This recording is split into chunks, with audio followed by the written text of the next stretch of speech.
함께 찬양으로 나아가시겠습니다. 힘들고 지쳐 낭망하고 넘어져 일어날 힘 전혀 없을 때에 조용히 다가와 손잡아 주시며 나에게 말씀하시네. 나에게 실망하며 내 자신 연약해 고통 속에 눈물 흘릴 때에 못자국난 그 손길 눈물 닦아주시며 나에게 말씀하시네. 다같이 너는 내 아들이라 너는 내 아들이라 오늘날 내가 너를 놔떠나 너는 내 아들이라 나의 사랑하는 내 아들이라. 다시 한번 힘들고 지쳐 낭망하고 넘어져 일어날 힘 전혀 없을 때에 조용히 다가와 손잡아 주시며 나에게 말씀하시네. 나에게 실망하며 내 자신 연약해 고통 속에 눈물 흘릴 때에 못자국난 그 손길 눈물 닦아주시며 나에게 말씀하시네. 함께 찬양합니다. 너는 내 아들이라 너는 내 아들이라 오늘날 내가 너를 놔떠나 너는 내 아들이라 나의 사랑하는 내 아들이라 언제나 변함없이 너는 내 아들이라 나의 십자가 고통 내 손의 그 고통으로 내가 너를 다스니. 다같이 오른손 높이 들고 너는 내 아들이라 너는 내 아들이라 오늘날 내가 너를 놔떠나 너는 내 아들이라 나의 사랑하는 내 아들이라 너는 내 아들이라 너는 내 아들이라 오늘날 내가 너를 놔떠나 너는 내 아들이라 나의 사랑하는 내 아들이라. 우리 이 시간 다시 한번 기도했으면 좋겠습니다. 우리 이 시간 기도할 때 우리가 어떤 상황 속에서도 우리에게 말씀하시는 너는 내 아들이라 너는 내 딸이라고 말씀하시는 그 우리가 하나님의 음성에 귀 기울이기 원합니다. 하나님 우리를 자녀 삼아주시고 당신의 백성으로 삼아주시어서 당신을 예배할 수 있도록 부르셨사오니 오늘 온전히 우리가 주만 바라보면서 예배할 수 있는 우리 주의 자녀들 될 수 있도록 인도하여 달라고 다 같이 주여 한번 외치고 동성으로 기도합니다. 시작. 주여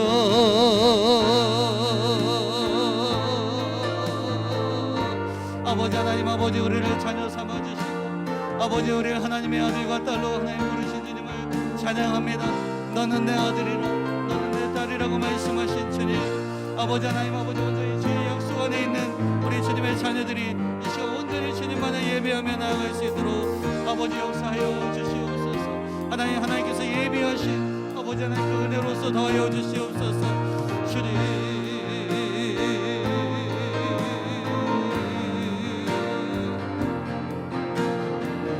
오늘날 내가 너를 낳았구나. 너는 내 아들이라. 나의 사랑하는 내 아들이라. 나의 사랑하는 내 아들이라. 할렐루야. 우리 박수로 하나님께 영광 돌리겠습니다. 할렐루야. 할렐루야. 여러분, 주님은 우리를 향하여서 너는 내 아들이라 너는 내 딸이라고 말씀하시는 주님인 줄 믿습니다. 할렐루야. 우리 이 시간 힘차게 찬양할 때 우리 박수 치면서 찬양하시겠습니다.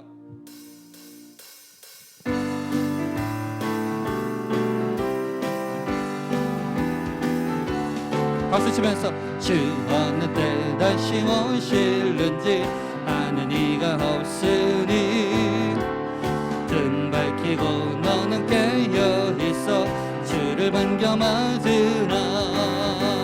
주 안에서 우리 몸과 마음이 깨끗하게 되어서 주 예수님 다시 오실 때에 모두 기쁨으로 맞으라. 주 오늘에 다시 오신다면 부끄러움 없을까. 잘하였다 주님 칭찬하며 우리를 맞아주실까. 주 안에서 우리 몸과 마음이 깨끗하게 되어서 주 예수님 다시 오실 때에 모두 기쁨으로 맞으라. 주 예수님 맡겨주신 일에 모두 충성 다했나.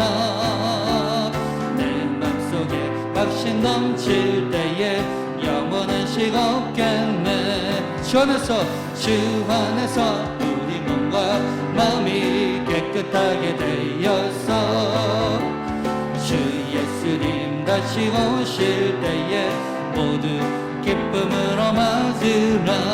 주 예수님 언제 오실는지 한밤에나 낮에나 늘 깨어서 주님 맞는 성도 주의 영광 보겠네. 주 안에서 우리 몸과 마음이 깨끗하게 되어서 주 예수님 다시 오실 때에 모두 기쁨으로 3절입니다. 주 예수님 맡겨주신 일에 모두 충성 다했나. 내 맘속에 확신 넘칠 때에 영원한 식 없겠네. 주 안에서 우리 몸과 마음이 깨끗하게 되어서 주 예수님 다시 오실 때에 모두 기쁨으로 맞으라. 주 예수님 언제 오실는지 한밤에나 낮에나 늘 깨어서 주님 받는 성도 주의 영광 보겠네. 할렐루야. 주 안에서 우리 몸과 마음이 깨끗하게 되어서 주 예수님 다시 오실 때에 모두 기쁨으로 맞으라. 주께 있네 능력, 주께 있네 소망, 주께 있네 주만. 다같이 우리 박수 치면서 생명. 주께 있네 능력, 주께 있네 소망, 주께 있네 주 안에 있네 생명 다해 주 찬양하리 힘을 다해 주 찬양하리 내 생명 다해 내 힘을 다해 모든 소망 주님께 생명 주께 있네 능력 주께 할렐루야 소망 주께 있네 주 안에 있네 생명 주께 있네 능력 주께 있네 소망 주께 있네 주 안에 있네 생명 다해 주 찬양하리 힘을 다해 주님을 찬양합시다 힘을 다해 주 찬양하리 내 생명 다해 내 힘을 다해 모든 소망 주님께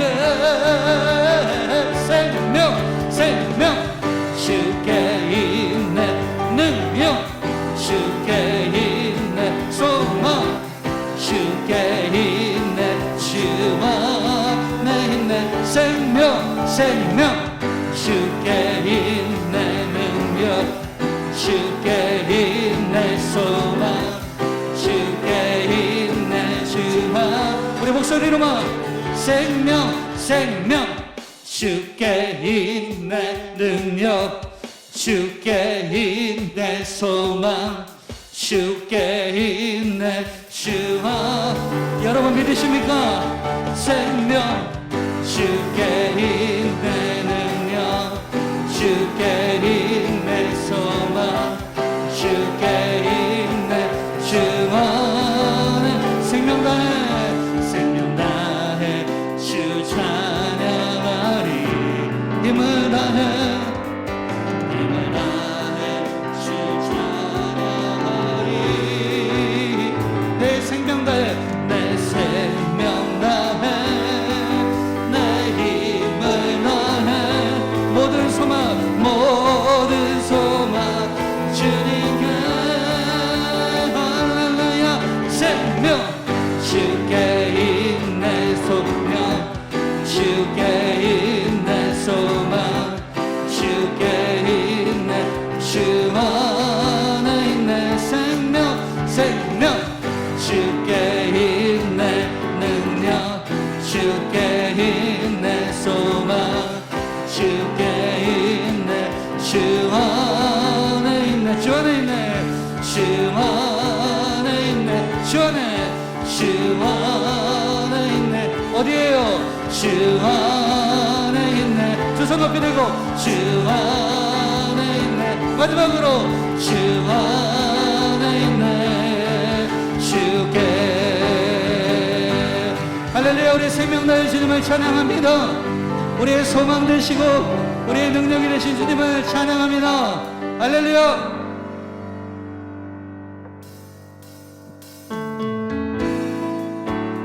하나님 우리가 주님 뜻대로 살아가기 원합니다 우리가 결코 돌아서지 않겠습니다 온전히 우리가 십자가 바라보며 나아가겠습니다 우리 이 시간 박수 치면서 찬양합니다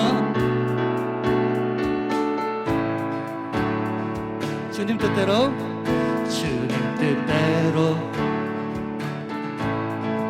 살기로 했네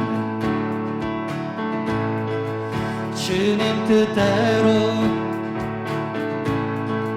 살기로 했네 주님 뜻대로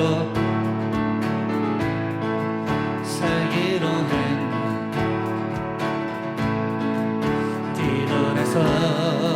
뒤돌아서지 않겠네 이 세상 사람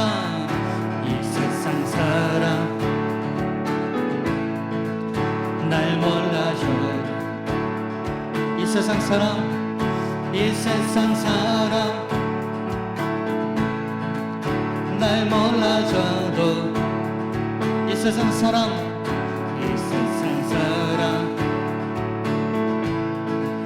날 몰라줘도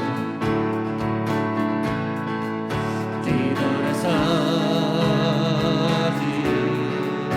않겠네. 뒤돌아서지 않겠습니다. 뒤돌아서지 않겠네. 다같이 어떠한 시련이 와도 수많은 유혹 속에도 신실하신 주님 약속 나 붙들리라. 세상이 이해 못하고 우리를 조롱하여도 신실하신 주님 약속 나 붙들리라. 결코 돌아서지 않으리. 우리 다같이 고백하시겠습니다. 세상 등지고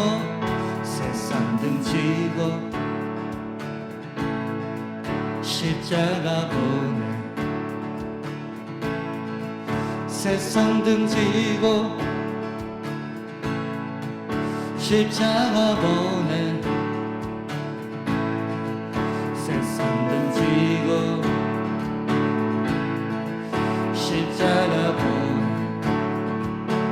뒤돌아서지 않겠습니다.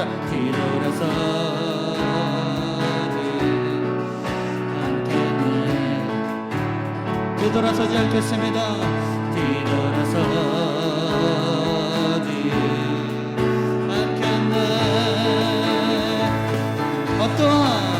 어떠한 시련이 와도 수많은 유혹 속에도 신실하신 주님 약속 나 붙들리라. 세상이 이해 못하고 우리를 조롱하여도 신실하신 주님 약속 나 붙들리라. 결코 돌아서지 않으리. 할렐루야를 박수로 하나님께 영광 드리겠습니다. 주님 결코 돌아서지 않겠습니다. 세상이 이해 못하고 우리를 조롱하여도 신실하신 주님 약속 나 붙들리라.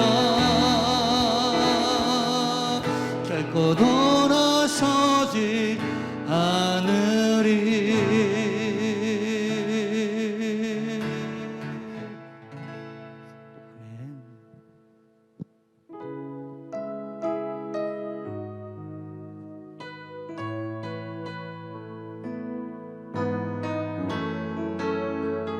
하나님, 우리가 예수님처럼 살아가게 하여 주시옵소서.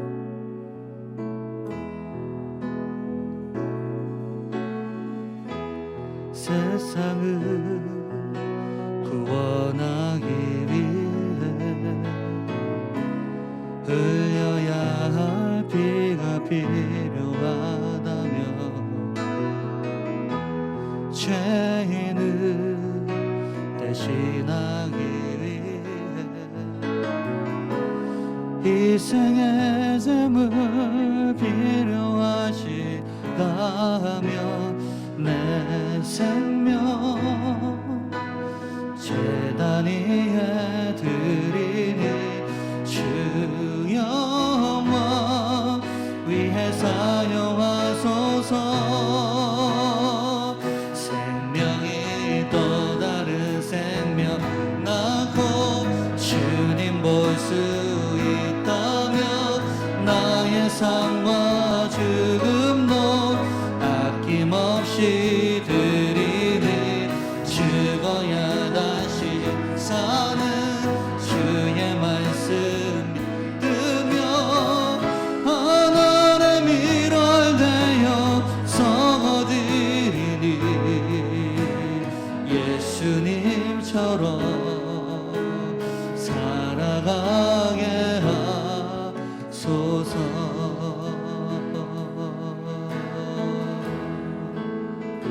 잃어 지친 양을 따라 길 잃어 지친 양을 찾아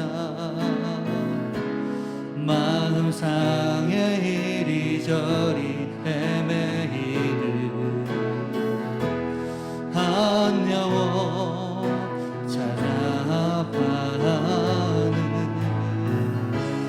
예수님 마음 내게 주옵소서. 십자가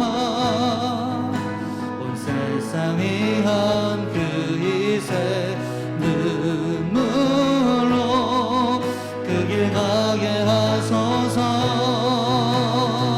생명이 또 다른 생명 낳고 주님 볼 수 있다며 나의 삶과 죽음도 아낌없이 드리니 죽어야 다시 사는 주의 말씀 뜨며 하늘의 미랄 되어 썩어지리 예수님처럼 살아가게 하소서.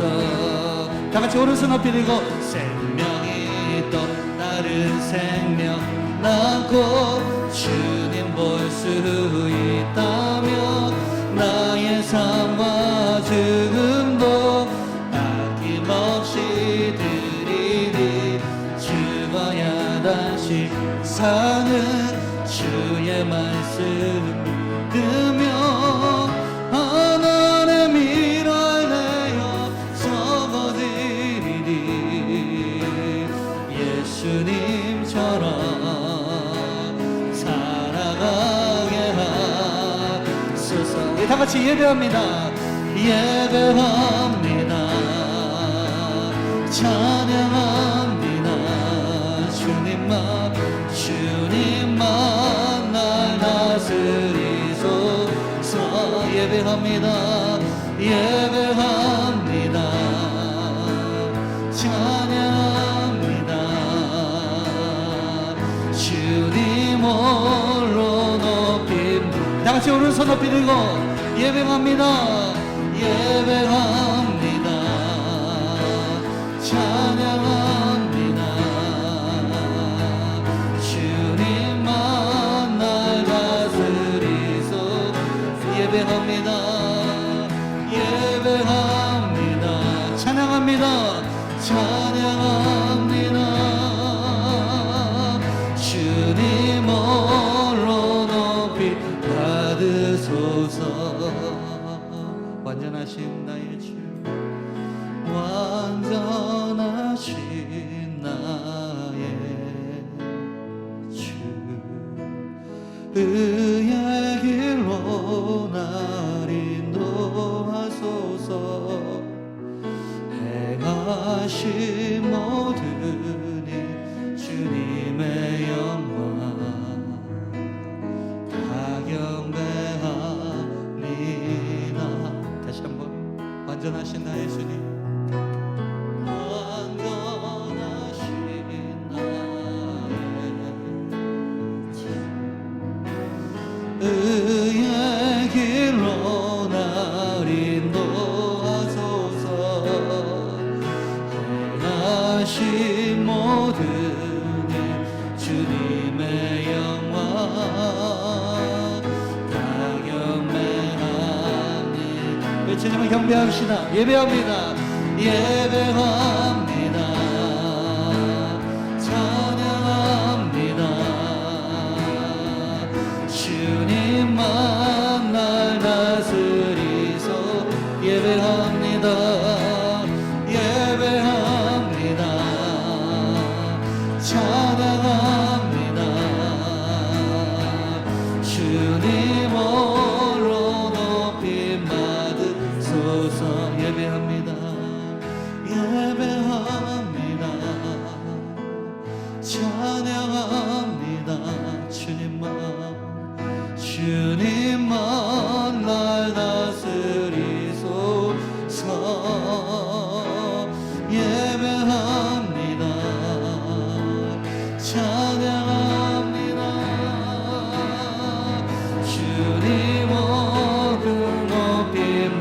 같이 두 손 높이 들고 주님을 예배합니다. 예배합니다. 찬양합니다. 주님만 날 다스리소. 예배합니다. 예배합니다. 찬양합니다. 주님 홀로 높이 받으소서. 주님 홀로 높이 받으소서. 주님 홀로 높임을 받아주시옵소서. 우리 박수로 하나님께 영광 돌리겠습니다. 하나님 아버지, 이 시간 이 예배 가운데 주님께서 임재하여 주시고 온전히 하나님 우리 하나님의 백성들이 주님만을 예배하고 주님을 찬양하오니 이 예배 가운데 임재하여 주시며 우리에게 말씀하여 주시옵소서. 세우신 목사님을 통하여서 우리에게 말씀하여 주시며 우리가 그 말씀 붙잡고 온전히 기도로 나아가며 믿음으로 순종의 삶으로 나아갈 수 있도록 주님 역사하여 주시옵소서. 다 같이 주여 한번 외치며 기도합니다. 시작. 주여.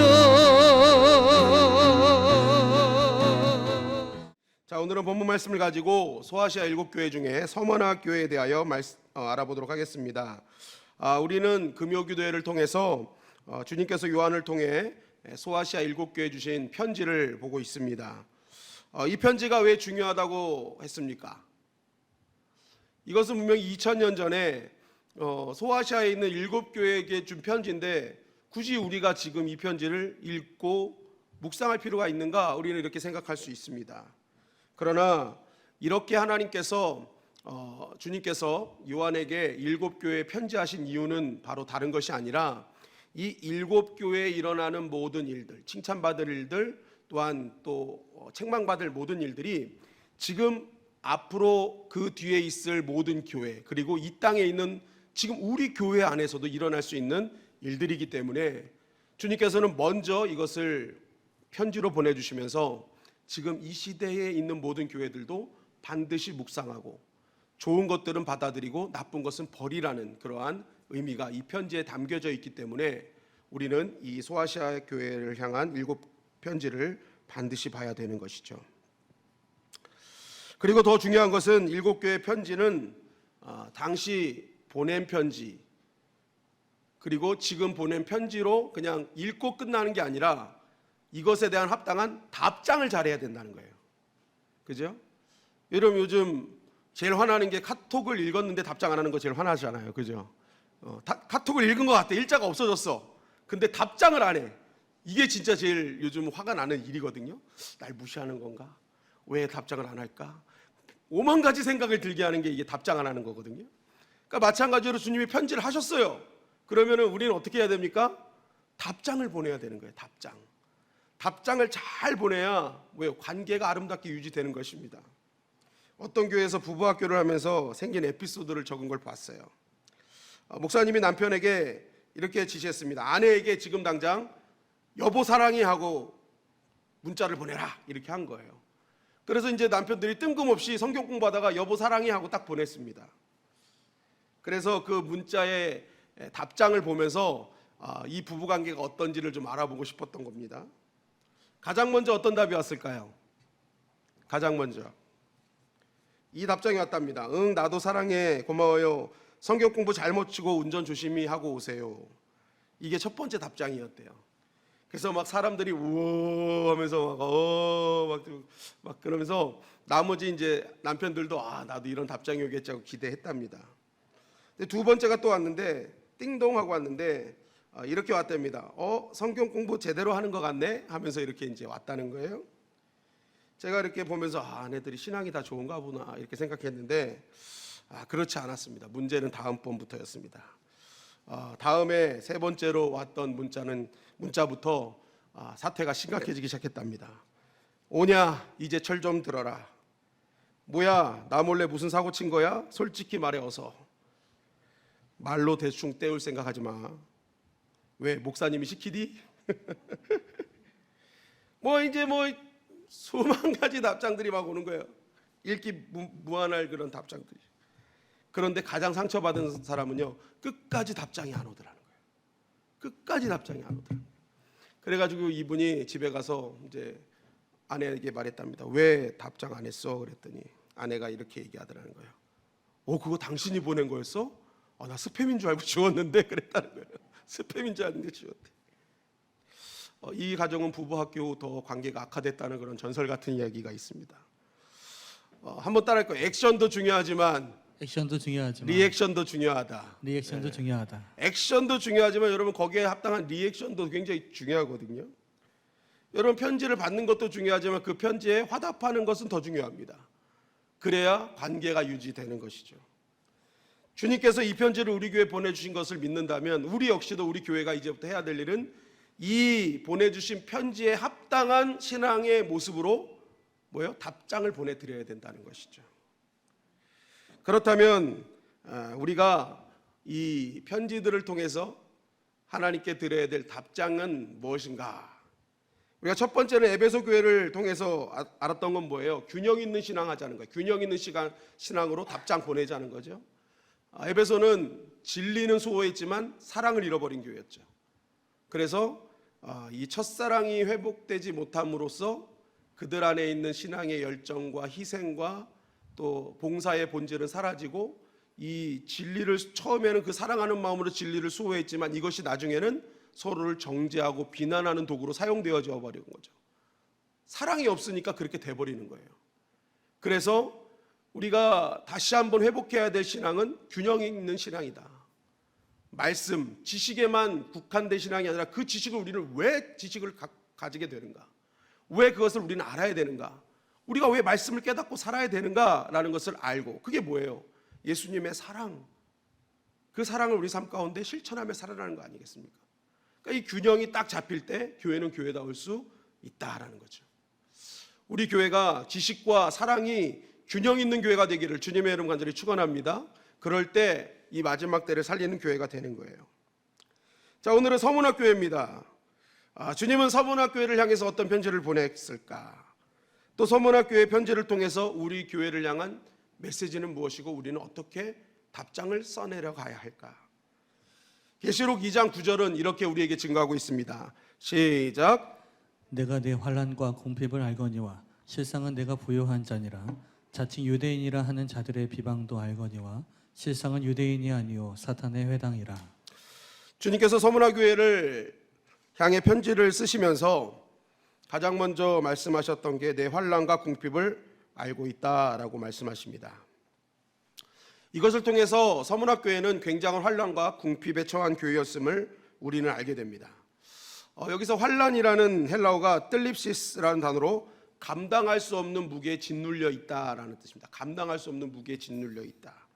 그리고 궁핍의 헬라어는 푸토케이아라고 해서 구걸해야 연명하는 거지 상태를 말하는 것입니다. 여러분 이 단어의 뜻만 봐도 얼마나 힘든 상황에 직면했는지 아시겠죠? 엄청난 무게에 짓눌리면서 구걸해야 먹고 살 정도의 상황이었다라고 말하는 거예요. 그러니까 얼마나 삶의 무게가 대단했는지를 알 수 있죠. 아주 모든 환난과 궁핍에 극에 달했던 그런 교회였다. 여러분 초대교회는 다 이렇게 환난과 궁핍에 처한 교회였을까? 계시록 3장 17절에 보면 내가 말하기를 나는 부자라 부요하여 부족한 것이 없다라고 이렇게 말하는데요. 이게 라오디게아 교회를 향한 말인데 그 라오디게아 교회는 부자였대요. 부자. 모든 교회가 다 궁핍한 교회가 아니었다는 거죠. 다 부자인 교회도 있었어요. 그러면 왜 서문화 교회는 이토록 궁핍한 교회가 되었어야 하는가? 극도의 환난을 겪는 교회가 되었어야 하는가? 자, 우리 서문화 위치를 한번 좀 보겠습니다. 이게 지도인데요. 좀 확대를 했어야 되는데 여기가 이제 에베소 교회라면요. 바로 곱게 한 60km 정도 올라가면 북쪽으로 올라가면 있는 곳이 서문화입니다. 서문화. 그러니까 에베소 바로 위에가 서문화였다. 이렇게 보시면 돼요. 에베소에서 60km만 올라가면 서문화였다라고 보면 됩니다. 오늘날도 이 이즈미르라는 터키의 이즈미르라는 도시입니다. 지금도 아주 터키에서 3대 큰 도시입니다. 세 가지 유명한 도시가 있는데 이스탄불, 앙카라 다음으로 큰 도시가 바로 이즈미르, 바로 2000년 전 서모나 그 지역입니다. 당시에도 서모나는 아주 이 잔잔한 에게해와 아주 푸른 그런 산으로 둘러덮여서 너무나 아름다운 휴양지로 소문났던 장소였습니다. 그래서 로마의 부자들과 귀족들이 몰려들면서 그 서모나를 아시아의 자랑, 아시아의 꽃, 아시아의 면류관이라는 그런 칭호를 할 정도로 어마어마한 사람들이 몰려들었고 아주 유명한 상업 도시로 번창한 도시였던 것입니다. 그러다 보니까 이 서모나는요, 에베소 이상으로 우상의 신전들이 많았고 우상 숭배가 극에 달았던 도시였습니다. 무엇보다도 이 서모나가 했던 것 중에 하나가 황제 숭배였어요. 황제 숭배. 아주 황제 숭배에 목숨 건 도시가 서모나였다. 주후 26년에요. 이 티베리우스 신전을 세우기 위해서 11개의 도시를 놓고 심사를 했는데 그 중에 당첨된 곳이 서모나였습니다. 그러니까 얼마나 이 황제 숭배를 위해서 목숨 걸었다는 것을 우리가 알 수 있죠. 그 이후에도 하드리안 카라칼라 황제를 위해서 신전을 건축했던 도시. 황제에 대한 충성이 강해서 이 주변 지역의 황제 숭배를 위한 그런 신전을 총괄하는 총지배인 역할을 했던 것이 바로 서모나였다라고 합니다. 그래서 이런 황제 숭배가 아주 활성화됐기 때문에 로마에서는 적극적인 많은 혜택을 줘서 이 서모나는요, 어마어마한 부를 누리고 살았던 도시가 바로 서모나였습니다. 그런데 문제는 이러한 환경은 그리스도를 믿는 신앙인들에게는 최악의 환경이었어요. 왜냐하면 이제 장사를 해서 먹고 살아야 되는데 당시 서모나는 길드라는 상인 연합이 있었는데 이 길드에 가입하려면 꼭 해야 되는 절차가 있었습니다. 그게 뭐냐면 황제를 향해서 내 주여 하면서 황제를 자신의 주님으로 인정해야 길드에 가입이 됐어요. 그러니까 황제 숭배를 너무 많이 하다 보니까 이들은 그냥 무조건 황제 중심이에요. 그런데 그리스도인들은 항상 입술의 고백이 뭐예요? 예수가 나의 구주입니다 고백하는 거잖아요. 그 외에는 다 인정을 안 하는 거잖아요. 그러니까 이 그리스도인들이 황제를 주라고 고백하는 것 자체가 이게 안 되는 거예요. 그것도 한 번 하는 게 아니라 1년에 몇 번씩 해야 되는 거예요. 그러니까 이 그리스도인들이요, 이 황제를 주로 고백할 수 없으니까 길드에 가입이 안 되는 거예요.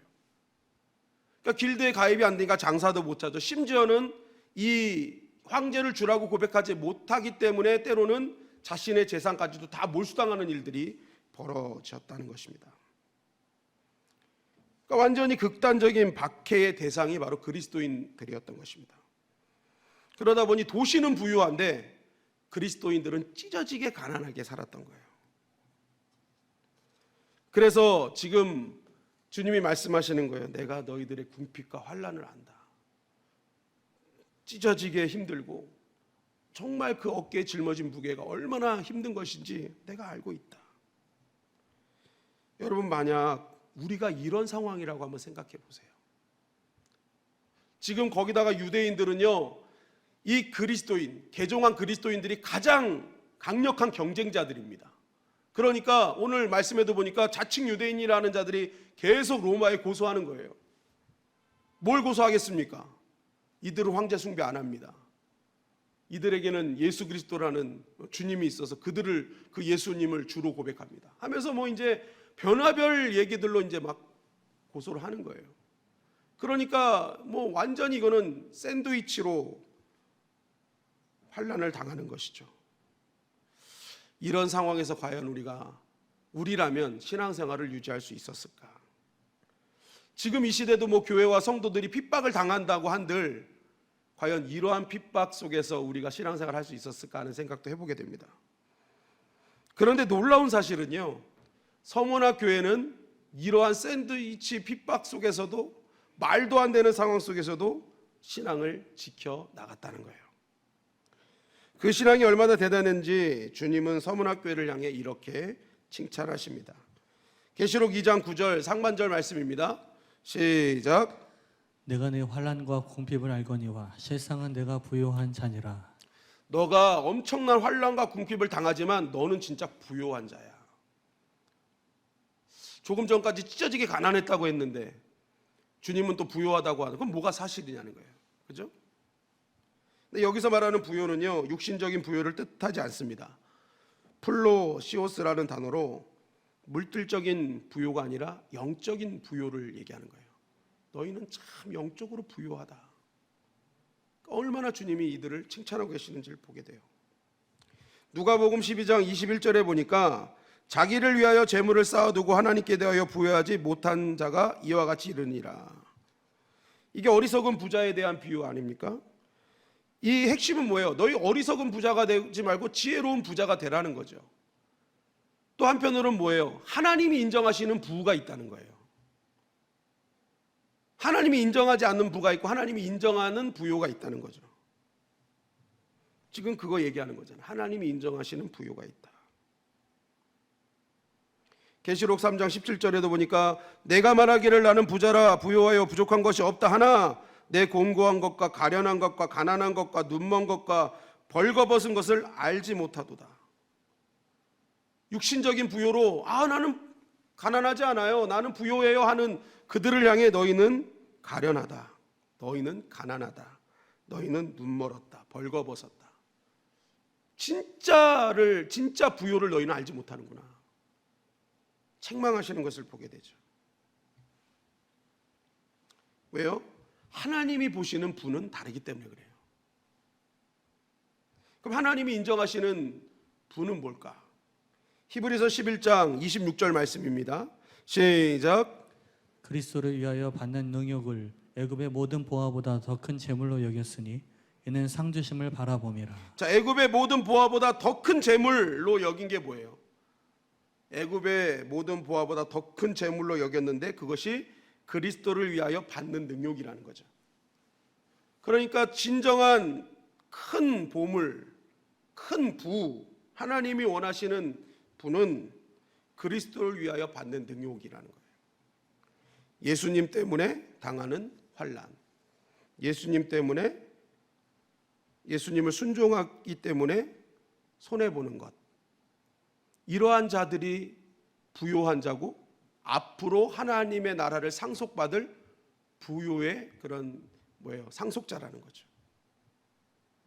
여러분, 그래서 성도의 부는요 절대로 이 땅에 우리가 가지고 있는 것으로 평가되는 것이 아니라는 거죠. 하나님의 백성답게 살면서 때로는 손해보고 피해당하고 억울해지고, 그죠? 내가 잘못해서가 아니에요. 믿음 때문에 오해받는 경우가 있거든요. 믿음 때문에 손해보는 경우가 있거든요. 믿음 때문에 희생해야 될 경우가 있거든요. 그러한 사람의 인생을 부요한 인생이고 앞으로 나타날 하나님의 나라의 부를 이룰 사람이라는 거죠. 여러분, 그래서 우리가 진정한 그리스도인이라면 눈에 보이는 소유를 보면서 저 사람은 가난해, 이 사람은 부자야 라고 하면 안 된다는 거예요. 그거는 육신적인 차원에 머무는 거고, 고린도전서를 비유로 하면, 사도 바울의 비유로 하면 젖먹이 어린아이와 같은 신앙이라는 거죠. 만약에 가진 게 없다고 창피하고 내가 조금 있다고 우쭐하다면 그것 역시도 여전히 갓난아기와 같은 어린아이와 같은 신앙이라는 거죠. 왜요? 주님이 보시는 진짜 부가 있는데 그 부를 보지 못하기 때문에. 여러분, 하나님은 창조주 하나님이신 줄 믿습니다. 모든 것을 갖고 계신 분이세요. 그런데 그분이요, 하나님의 나라를 위해 손해보고 피해당하고 능욕받는 그러한 자를 통해서 가진 모든 것들을 상속하신다는 거예요. 진정한 부를 누리게 하신다는 것입니다. 히브리서 10장 33절 35절은 이렇게 우리에게 증거합니다. 시작. 혹 비방과 환난으로서 사람에게 구경거리가 되고 혹 이런 형편에 있는 자들로 사귀는 자 되었으니 너희가 갇힌 자를 동정하고 너희 산업을 빼앗기는 것도 기쁘게 당한 것은 더 낫고 영구한 산업이 있는 줄 알미라. 그러므로 너희 담대함을 버리지 말라. 이것이 큰 상을 얻게 하느니라. 자, 이것을 세 번역으로 제가 읽어드리겠습니다. 여러분은 때로는 모욕과 환난을 당하여 구경거리가 되기도 하고 그런 처지에 놓인 사람들의 친구가 되기도 하였습니다. 여러분은 감옥에 갇힌 사람들과 고통을 함께 나누었고 또한 자기 소유를 빼앗기는 일이 있어도 그보다 더 좋고 영구한 재산이 있다는 것을 알고서 그런 일을 기쁘게 당하였습니다. 그러므로 여러분의 확신을 버리지 마십시오. 그 확신에는 큰 상이 붙어 있습니다. 핵심은 뭡니까? 진짜를 가지고 있는 사람은 가짜를 뺏기는 것에 일일비하지 않는다는 거예요. 큰 것을 가진 사람은요, 작은 것 뺏긴 것에서 요동하지 않는다는 거예요. 이거 말하는 거예요. 그래서 이 히브리스 기자는 뭐라는 거예요? 그거 잘했다는 거예요. 그것 아주 잘했다. 절대 그건 버리시면 안 된다. 그건 엄청난 신앙이다. 그 신앙에는 반드시 하나님의 상이 따라올 것이다 라는 거죠. 여러분, 믿음으로 말미암아 당하는 환난이 있습니까? 억울함이 있습니까? 때로는 손해와 희생이 있습니까? 여러분, 하나님 나라의 부요한 자인 줄 믿습니다. 그리고 그러한 자들에게 하나님 준비하신 놀라운 상속이 준비되어 있다는 것이죠. 그러면서 주님은 이렇게 우리에게 강조하십니다. 계시록 2장 10절 말씀입니다. 시작. 너는 장차 받을 고난을 두려워하지 말라. 볼지어다 마귀가 장차 너희 가운데에서 몇 사람을 옥에 던져 시험을 받게 하리니 너희가 10일 동안 환난을 받으리라. 내가 죽도록 충성하라. 그리하면 내가 생명의 관을 내게 주리라. 네, 조금 전까지 강조했던 게 뭐예요? 환난과 고난, 핍박, 예수님 때문에 받는 이 모든 것은 부요함이라는 거죠. 그리고 상속받을 상속자라는 거죠. 그러니까 뭐라고 하는 거예요? 장차 또한 받을 고난조차도 두려워하지 말라는 거예요. 오히려 그 환난 속에서 더 죽도록 충성하라는 거예요. 여기서 충성은 신실하라는 거예요. 변하지 않게 신실하게 주님 붙들라는 거예요. 그 이유가 있습니다. 왜냐하면 지금 당하는 환난과 궁핍은 제한적이고 한시적이기 때문에 그래요. 곧 사라질 것이기 때문에 그렇습니다. 너는 장차 받을 고난을 두려워하지 말라. 볼지어다 마귀가 장차 너희 가운데서 몇 사람을 옥에 던져 시험을 받게 하리니 너희가 10일 동안 환난을 받으리라. 장차 너희들에게도 계속 환난과 고난이 있을 텐데, 마귀가 주는 그게 있을 텐데, 그게 뭐라는 거예요? 몇 사람, 10일. 이게 무슨 말일까요? 제한적이고 한시적이다. 끝이 있다는 거예요. 금방 끝날 일이라는 거예요. 다니엘서 1장에도 보면은 왕의 진비를 먹지 않고 채식만 한다고 했을 때 환관정이 10일 동안 시험하더라 돼 있잖아요. 10일 동안.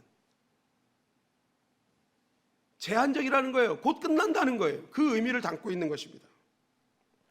여러분, 마귀가 주는 시험은요, 하나님께 허락받은 제한적인 시간만 시험을 하는 거예요. 한시적인 거예요. 마귀의 능력은요, 뭐 대단하지 않습니다. 하나님께 허락받은 그 기간만 해야 되는 거예요. 그래서 마귀 사탄은 여러분 너무 과대평가, 너무 과소평가하지 않아도 되고, 너무 과대평가하지 않아도 돼요. 한시적이기 때문에. 근데 마귀는요, 이것이 영원할 것 같은 염려와 두려움을 자꾸만 주는 거예요. 곧 끝날 건데 그거 속이는 거예요. 눈속임 하는 거예요. 이거 영원할 거야. 이거 끝나지 않을 거야. 그래서 너희는 정말 끝장날 거야. 이 염려와 두려움을 딱 줘버리면요, 이게 영원할 것 같다는 거예요. 그런데 주님은 말씀하시는 거예요. 끝난다. 곧 끝난다. 그것은 제한적이다. 그래서 하나님께서 허락하신 그 분량, 그 시간을 잘 넘기면 너희는 하늘의 부요함과 생명의 면류관과 둘째 사망을 이기게 될 것이다. 그것을 우리에게 말씀하고 있는 것입니다. 그래서 베드로전서 1장 6절 7절은 이렇게 증거하죠. 시작. 그러므로 너희가 이제 여러 가지 시험을 인하여 잠깐 근심하게 되지 않을 수 없었으나 오히려 크게 기뻐하도다. 너희 믿음의 시련이 불로 연단하여도 없어질 금보다 더 귀하여 예수 그리스도에 나타나실 때 칭찬과 영광과 존귀를 얻게 하려 함이라. 네, 잠깐 당하는 근심이에요. 잠깐 당하는 근심. 그때 그러한 시련이 연단되어서 불순물이 다 제거가 되고 진짜만 남는다는 거예요. 내 안에 있던 불순물, 내 안에 있었던 합당하지 못한 것들, 가짜들 다 벗어나게 돼서 나의 순수한 정금 같은 신앙이 하나님께 영광이 되고 그것으로 칭찬받고 존귀를 얻게 하신다는 것입니다.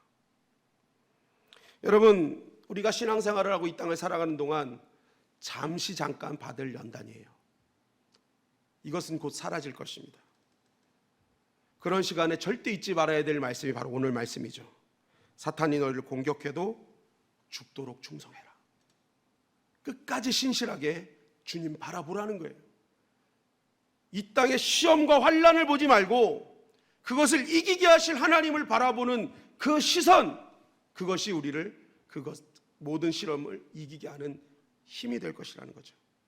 그래서 계시록 2장 8절은 이렇게 증거하시는 거죠. 시작. 서머나 교회의 사자에게 편지하라. 처음이며 마지막이요 죽었다가 살아나신 이가 이르시되. 네, 서머나 교회에 편지하시면서 주님이 자신을 정의를 하신 거예요. 나는 처음이고 마지막이다. 죽었다 살아나니다 라는 거죠. 처음과 마지막이다 라는 것은 역사를 주관하시는 분이라는 거예요. 처음과 마지막, 모든 역사, 이거 다 내가 주관한다. 죽음과 생명을 주관한다. 사망 권세를 이기신 분이라는 거예요. 사망도 생명도 다 내 손 안에 있다. 그러니까 이 말씀을 통해서 하시는 의미가 무엇입니까? 지금 고난과 핍박, 이거 제한적인 건데도 불구하고 영원한 것처럼 말하는 그런 사단의 모든 세력을 두려워하지 말고, 그런 죽음의 세력 두려워하지 말라는 거예요. 왜요? 주님이 사망과 생명의 주관자시기 때문에. 그러니까 생명을, 오히려 죽을 것 같은 자리에 생명을 주시고, 처음뿐만이 아니라 지금 곤란한 이 순간에도 또한 우리가 이길 마지막 순간까지 함께 하실 역사의 주관자가 너희와 함께 있으니 그분을 바라보고 견디어내라는 거예요. 그분의 시선을 돌리라는 것입니다.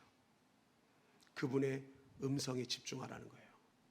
무슨 음성이에요? 내가 다 안다. 내가 다 보고 있다. 너희는 참 부요한 자다. 그리고 끝까지 지키면 내가 생명의 면류관을 줄 것이다. 그 음성 듣고 일어나라는 거예요. 여러분, 헬라 신화를 보면은 사이렌이라는 여신이 있지 않습니까?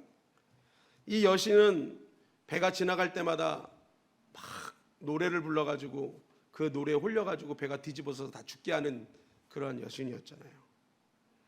그래서 오디세우스는 이 뱃사공들의 귀를 틀어막아서 겨우겨우, 이제 그게 들리면 안 되니까, 근데 이게 틀어막는다고 이게 될 일이 아니더라고요. 그러니까 뭐 이제 조금 들린 사람은 다 죽고 막 이렇게 된 거예요.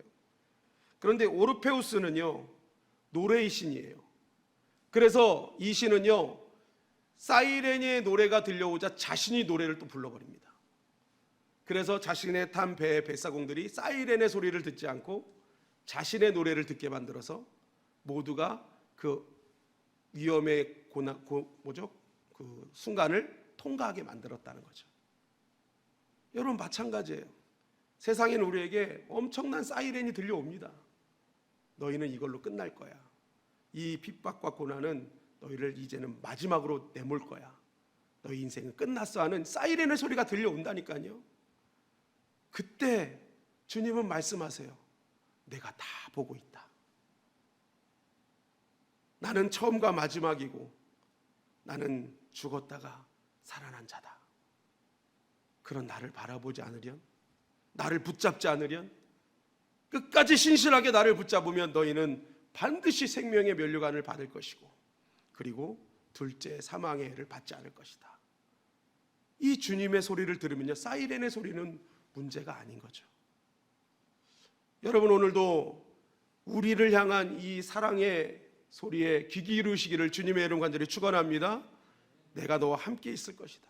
영원히, 시작부터 영원히 생명의 자리에 갔기까지 나는 너희를 버리지 않을 것이다. 서문학교의 엄청난 박해가 피해가지 않았어요. 여전히 있었지만 그들이 그것을 이길 수 있는 힘은 세상에서 들려오는 사단마귀의 사이렌 소리가 아닌 그들에게 지금 읽혀지고 있는 환상 가운데 보여주었던, 알려주었던 그 말씀의 소리를 들을 때 서문학교회는 당당하게 어려움을 이겨나갈 수 있었습니다. 여러분, 결국 우리의 고난과 핍박, 환난의 순간에 무엇을 보고 무엇을 듣느냐에 따라 우리의 결과가 달라지게 된다는 것이죠.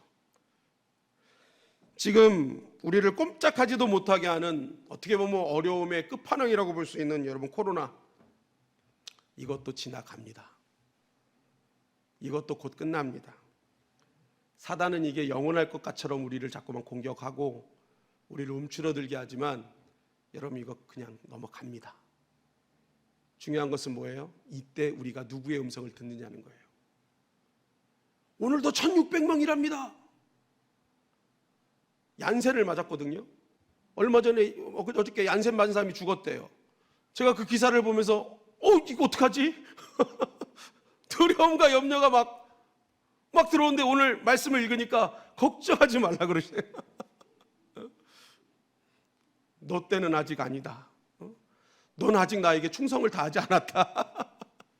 좀 충성 좀 하고 가야지. 그 음성을 들으니까 편안해지는 거예요. 얀센이 중요한 게 아니죠. 나와 함께 하시는 주님이 중요한 거죠. 백신이 중요한 게 아니에요. 우리 이성광 목사님은 백신 안 맞았다고 맨날 하얀 신만 신고 다녀요. 백신만 신고 다녀요, 요즘. 보니까 맨날 백신만 신고 다녀요. 여러분, 우리가 정말 들어야 될 게 뭐냐는 거예요.